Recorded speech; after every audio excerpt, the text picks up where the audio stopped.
Hello everyone, Jakekub here. Today I'm doing another making of UHC recorded around intros. So, today we are doing Agency Season 10. This is a very long intro. It's one of the longest intros I've ever made. But it's also probably my favorite intro that I've ever made. Even over like Survivor and stuff like that. So, let's get started. So, first thing I'm going to focus on is actually the audio, which is something I don't really focus on much. But if we open up this channel volume tab here, you'll notice that it goes left to right, kind of with the beat. If you watch the intro, you know what I mean. So this is to illustrate the fact that this season was mumble.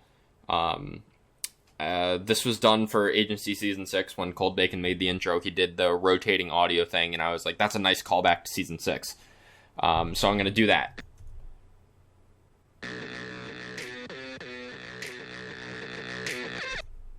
Alright, so then here comes the next part. So since this is Season 10, this is kind of a memorable season. It's a callback to everything that Agency is. So there were 3 other previous game modes that were used for this season. So there was Enemy Recon, there was Gadgets, and there was Missions.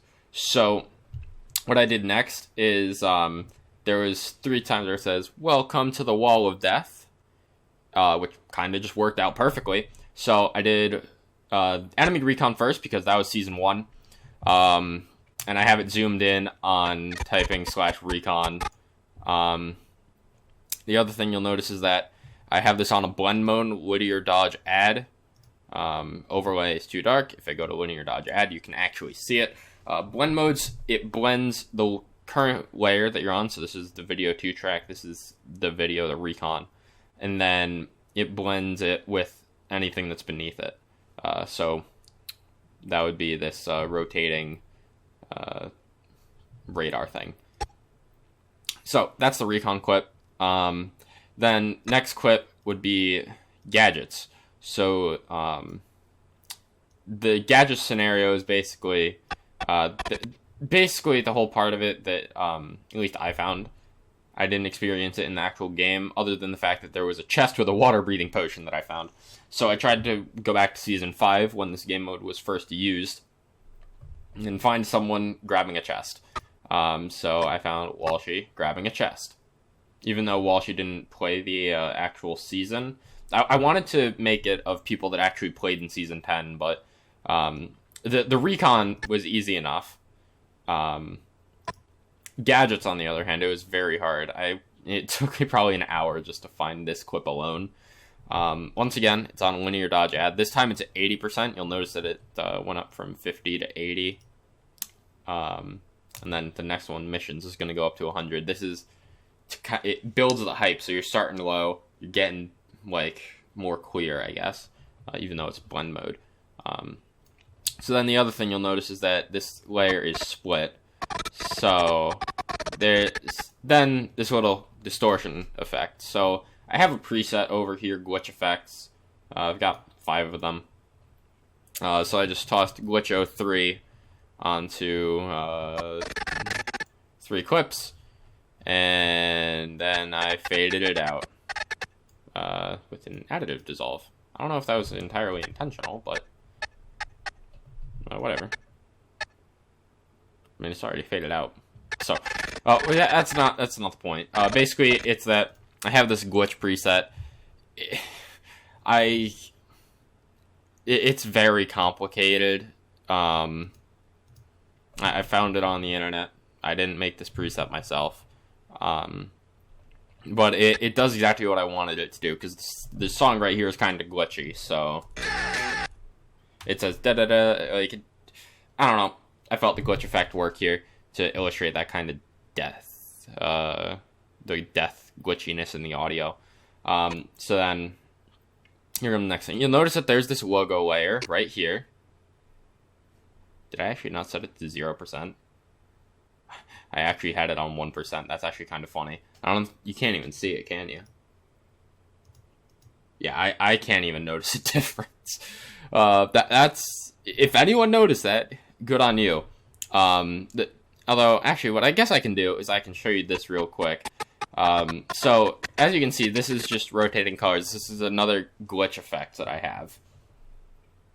So, originally, this was what the logo did. Later on, it'll make sense. But I used this glitch to kind of just rotate between colors.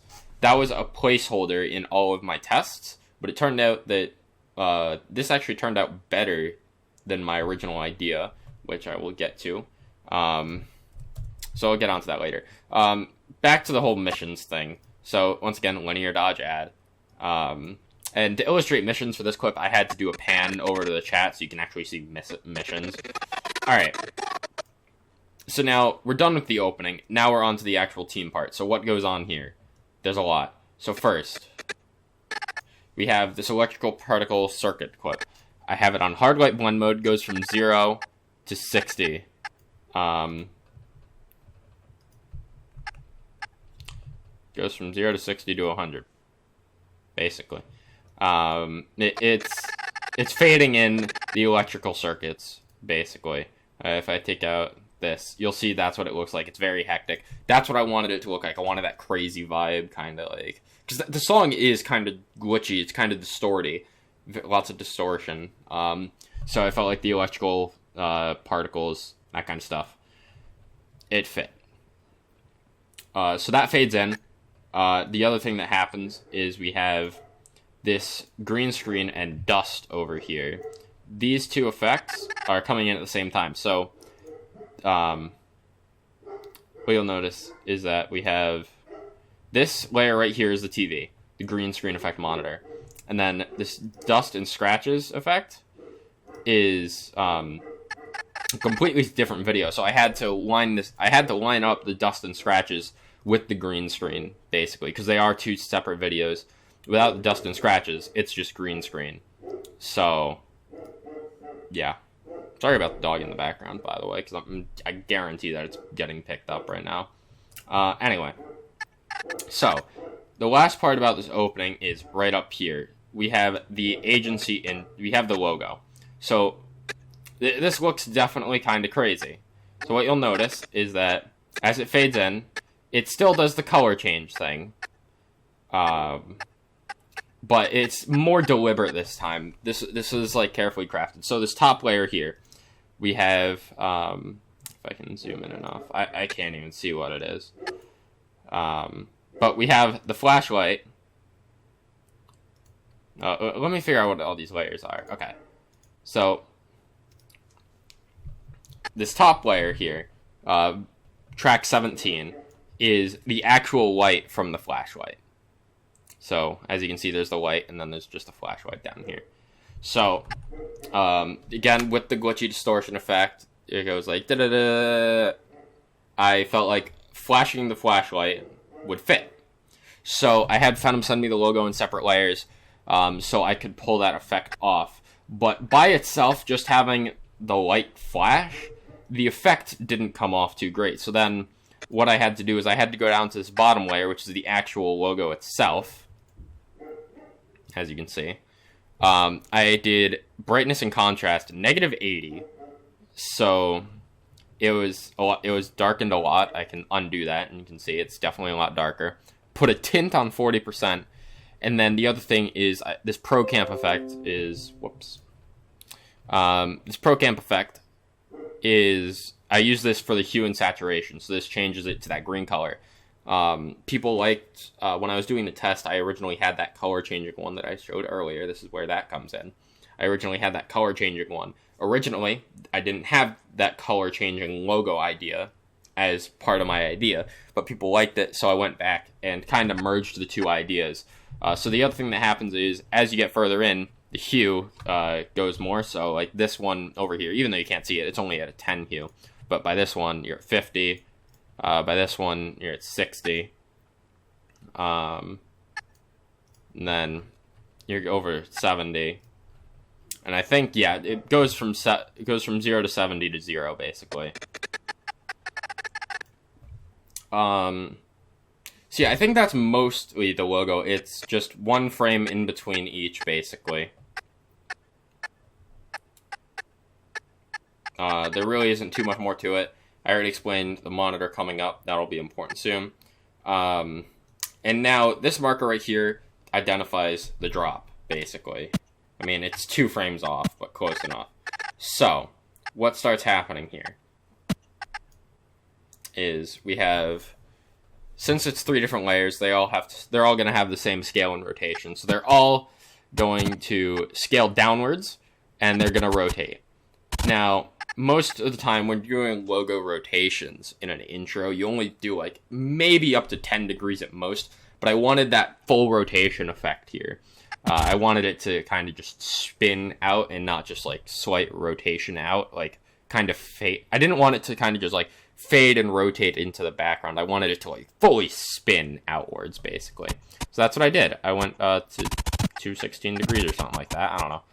I did what looked right. So at the same time as this fades out with a cross dissolve, we have the players coming in. So what you'll notice is we have this split into separate sections when we get into the teams. So the first frames here, again, I'm using that glitch distortion effect.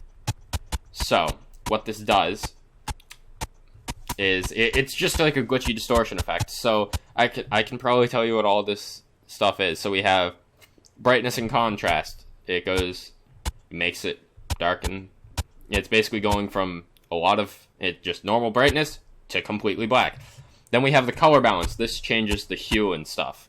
So as you can see, this clip is at negative 316, this clip is at 330. Very different hues. Now we have the wave warp effect. This is what gives it that kind of sawtooth wave warp effect. Again,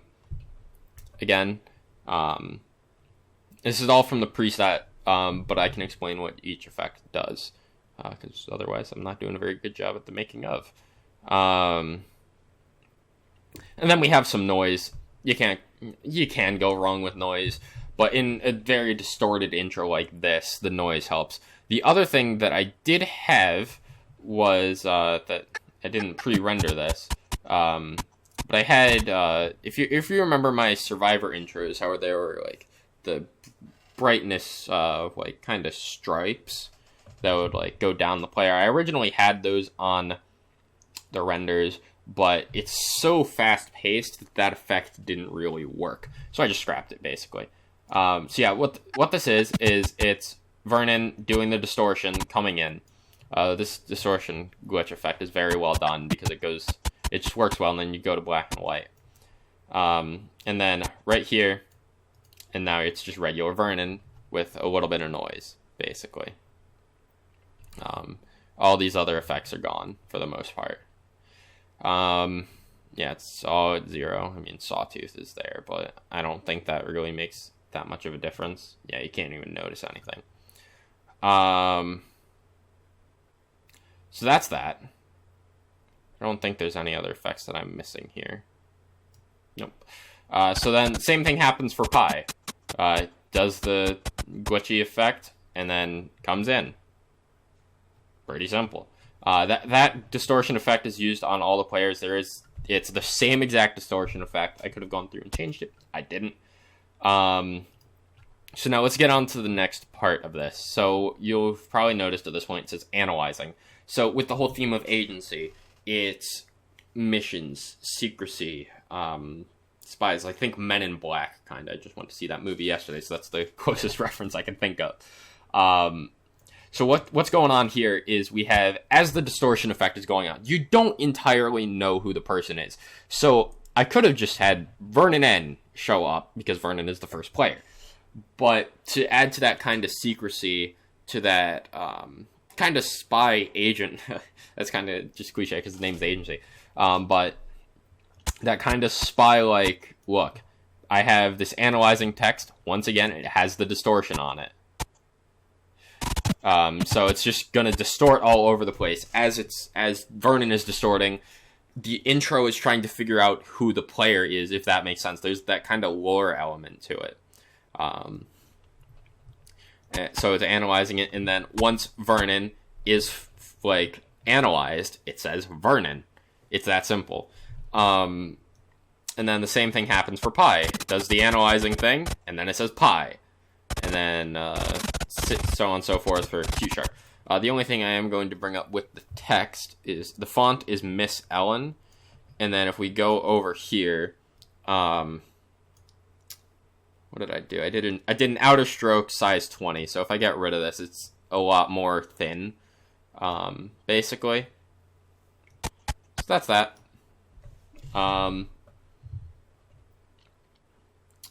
That's about all I need to do about the text. So now let's get up here. So now we have, let's see, let me figure this out.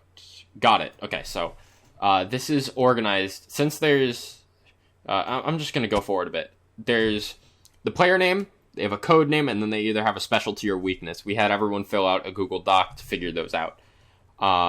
Me and Gus, that is. So at random, I kind of picked, or not at random, I picked a specialty or a weakness for each person. So, I don't know. It kind of just, some of them were longer than others. I know, like, for example, Americ's was, like, the harsh sunlight or something like that. And that's, with the amount of space that I'm making this intro in, something that long, well, it wouldn't fit. So instead, I think we just put it weakness as, like, quill or something like that. So I usually tried to make the specialty or weakness, whichever one was, like, shorter, whichever one would kind of fit the small space. I did have to play with the size of the font a bit, which I was hoping I wouldn't have to do, but regardless, we got it all in. So these three layers down here are the player names. So then so these three layers right here are player names. Then when we go up, we have code name, specialty or weakness, code name, specialty or weakness, and then code name, specialty or weakness on up here. So, basically what happens is each of these, I'm using the crop effect to have it come in. I've got an edge feather of 50. I mean, I probably could have done that better because at 30%, it's basically all out there. It's not out there at 70. So I probably could have done this better, but for like some longer ones, this crop size makes sense. And I kind of wanted the uniformity in that sense. So it's just a crop. It goes from left to right. That's about it. And then the code name text is placed under Vernon's name. So it takes 6 frames. Wait.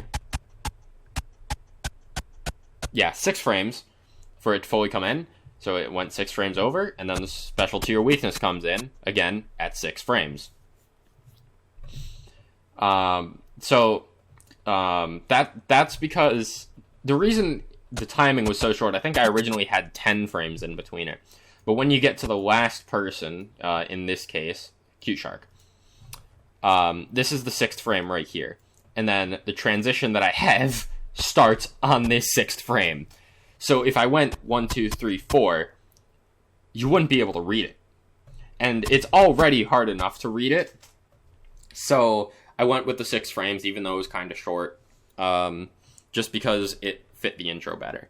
It fit the fast pace that I was going for. And there's a lot of information for me to try and get through here. So, like, this is a lot of information to read in such a small period of time. So anywhere where I can save, like, even just a few frames really makes a difference. It really does. So now let's get onto the adjustment layer up here. This is all handcrafted by me. This isn't any preset or anything. There's a lot of stuff going on here. So for starters, we have a directional blur, which you can probably tell goes to -57, blur length 100. It's really hard to tell everything that's going on here. We've got chromatic aberrations. If you don't know what these are, the chromatic aberrations are here. I'll turn off the directional blur for a moment here, and you might be able to see it. Here, I can take off lens distortion as well. Hard to see because of actually, no, I can leave lens distortion on. I'm going to go turn off the tint effect. You can see the green, blue, and the red. That's what the chromatic aberrations does. It's that glitch effect, basically. That's all it is. So, that's the chromatic aberrations. Directional blur is simple enough. Lens distortion, this makes it... If I just did a scale in, it wouldn't... I feel like it wouldn't have been the same, so I used the lens distortion. Yeah,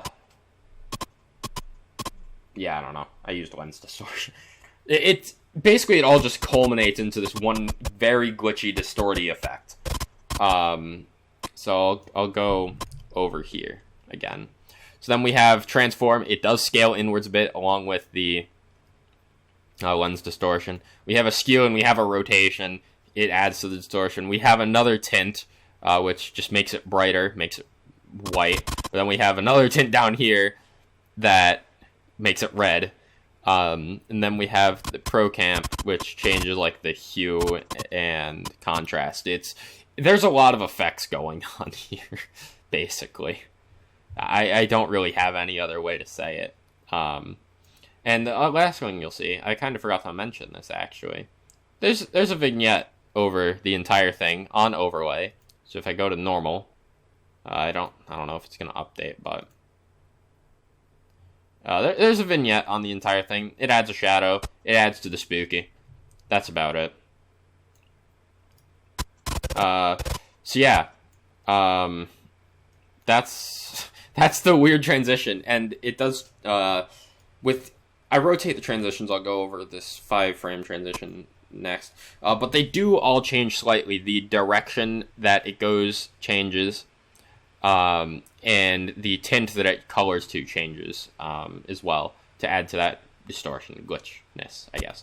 I think the last thing that I really have to go over, I'm not going to go over every team. I'm not going to go over every code name or whatever, because really it's the same format for each thing. It's just making the text and copying over the same effects. So the last thing I think I'm going to go over before the end credits is this 5 transition effect. So all this is, it's a tint and it's noise, and the noise increases with each thing. You'll see I was playing around with the mosaic effect, but as you can probably tell, it doesn't work too well. It blurs out the text too much. Like, look at how blurry it already is, and the text for Bobby is just fading in. It doesn't work. So I had to scrap that. So yeah, it's literally just it color changes to the beat. I knew that I wanted to do a transition because that's how this song works. I had to do a transition there if I wanted to keep to the same beat as the first team. But at the same time, with Bobby, his text barely coming in, the transition's already on the 3rd beat. I had to do something more simple. I couldn't do something crazy like the other one. So I just went with the color change and the noise. The noise goes up with each one because the noise doesn't affect too much. The weird thing, though, is that I have this all fading out, but it never actually fades out for some reason. Like, you can see the amount of noise. It's at 100, and then it's at 4.3 over here, but it looks exactly the same. So I don't know what the fuck happened there. Really strange, but it doesn't matter that much. It still fades out. I guess it kind of works better because there's so much noise going on that you kind of don't realize that they're just simply, that the renders and the text are just fading out. That's all there is to it. And then we go on to the next team, and then it's just the same effect. I guess actually there is one other thing that I want to mention. For the electrical particles, you might have noticed this in the intro itself, but on each of these beats, if we go 1, 2, 3, 4, 5, it scales in and out on the opening beat for each of them. That adds more. It adds more to the intro because without it, to be honest, the intro was really bland. Shout out to Gus for that suggestion. It really added a lot to the intro. So yeah, I don't think there's really that much more for me to go over until we get to the end scene here. I've went over pretty much every single effect that there is in this intro. So now for the ending here, we have this title. What this title does is it's again, it's that glitch effect. Coming in, it starts at less opacity. It also starts with blur on it. That's something that I added. And then we have the wave warp. I think I added in the wave warp manually. But yeah, it's just the text is distorting inwards, basically. And then it shows up. Conveniently, at the same time that if I zoom in on the text, all the distortion ends on this frame right here, basically. I think I went with this one here, actually. So what I did is I lined up the TV monitor effect, the green screen effect monitor, to move upwards on this exact frame. Same with the dust. The dust scratches come with it. So when my name is fully ready for the credits, the screen takes up the entire thing. It just moves up. I didn't really have any better way of doing it, and I think it works fine. So that's that. That's the first text, and the same thing happens for all of the other text in the credits. So it's just the glitchy transition, organization, yellow bit, renders, logo, etc., etc. It's the same effect. It's got the Gaussian blur, it's got the wave warp, it's got the crop effect. That's, I think, about it. Shout out to Bobby for the mumble as well.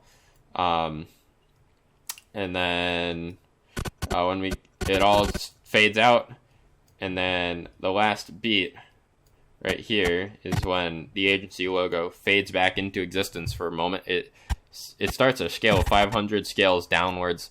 Again, it has the sawtooth wave warp, because that's the wave warp distortion effect that I used for the entire intro, basically. Even though there's a bunch of different variations of it, I used sawtooth for the entire thing. And it slowly scales downwards more and more as the song and the vignette and everything fades out. Now, something that's probably going to be interesting to point out is that when this fades out, you'll notice that there's really no problem with it. What I originally had was I had this. So if I do this real quick, you'll notice that those electrical particles are fading out at the same time, which doesn't make logical sense if I have the TV moving up and covering the electrical particles. So why would you see the particles as the fade out? That's just something that I caught basically right at the very end. It didn't make the intro look better. It made it look a lot worse. I was super unhappy with that, so I spent like another 20 minutes rendering out another intro just to fix that little thing. But I think that just about does it for this intro. This was a very complicated intro, super fun to make. I'm super happy with how it came out. And I think that's about all I have to say. I'll be back with another making of the Insistence UHC Season 1 intro and the Pathfinder Season 11 intro in the near future. But that's about it. Hope you enjoyed. Maybe you learned something new. Thanks for watching.